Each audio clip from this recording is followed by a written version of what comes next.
Myths are not stories that are untrue. Rather, they are tales that don't fit neatly into the historical record, which serve as a foundation to a culture. Welcome back to the time of the spider, where tricks and trickery brought many things into the human world.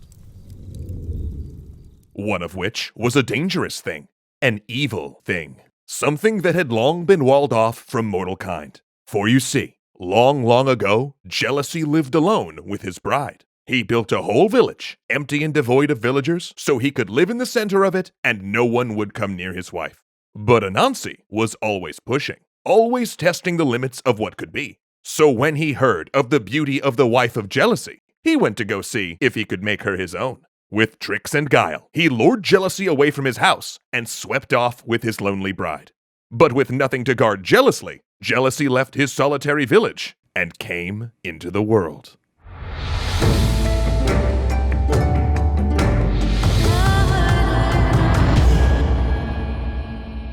When Jealousy came to the world, he touched the heart of many creatures, not least of which was Anansi. For you see, Anansi was next-door neighbors with Dew.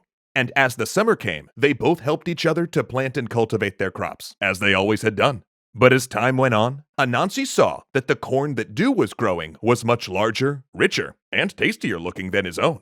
A strange feeling possessed Anansi, something he hadn't felt before. He was jealous of Dew's crop and coveted it for himself. And if he couldn't have it, he would destroy it. So the next day, Anansi casually strutted up to Dew and said, "Oh wow, Dew, your corn is looking pretty delectable if I do say so myself, and of course, I do.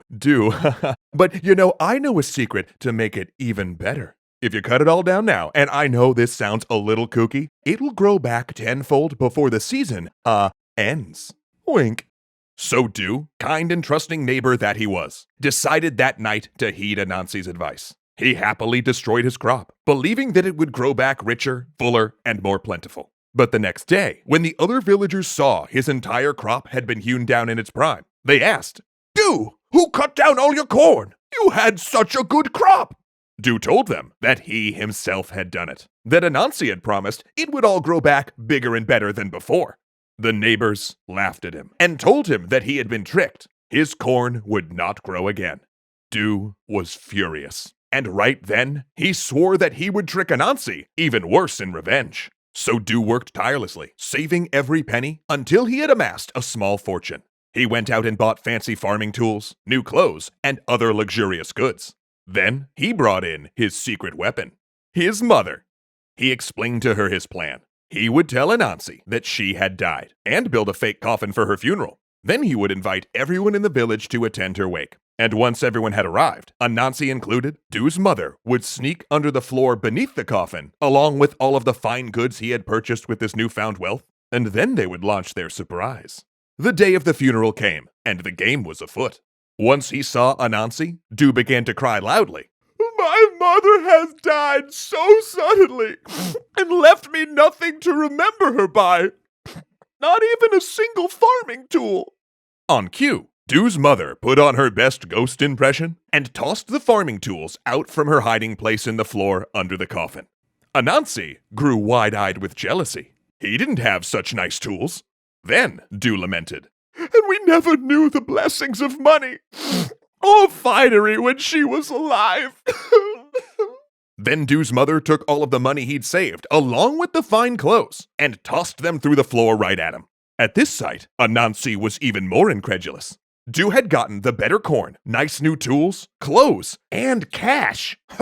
Unbelievable! The funeral ended with nobody suspecting a thing, and the mourners returned to their homes. But jealousy dug into Anansi's soul, and once home, he started to bicker with his own mother about every little thing.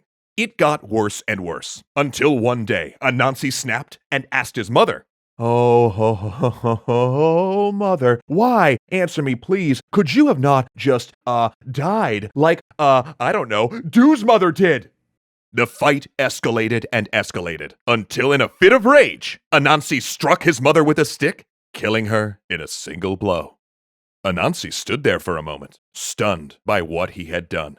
But his thoughts quickly turned to the funeral he had just attended, and all of the fine things that Dew's mother had given him. And so, since he'd already murdered his mom, he figured he might as well make the best of it.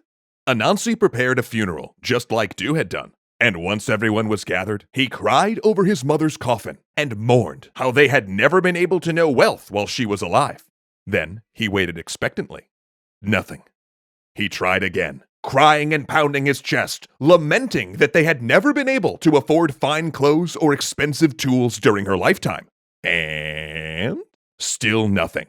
No matter how much he cried and pleaded, no gifts came for Anansi from beyond the grave. It was at this point that the villagers at the funeral started to look at Anansi oddly, so he had no choice but to consider the funeral a failure and move ahead with the burial. The next week, Du decided to pop around to his neighbor Anansi's house with his mother. When Anansi opened the door, he nearly fainted with shock. What is happening here with this? Hadn't she died? She's dead. She's dead. She's dead. Du casually replied that this was his payback for Anansi's trick with his corn. He bragged that his trick had been even better, because while Du had lost his corn, Anansi had lost his one and only mother. And as Du's mother offered her condolences, he himself gave Anansi a parting gift: corn from the crop he had been tricked into cutting down. And so jealousy had his revenge. Because jealousy leaves nothing but barren fields and broken homes in its wake.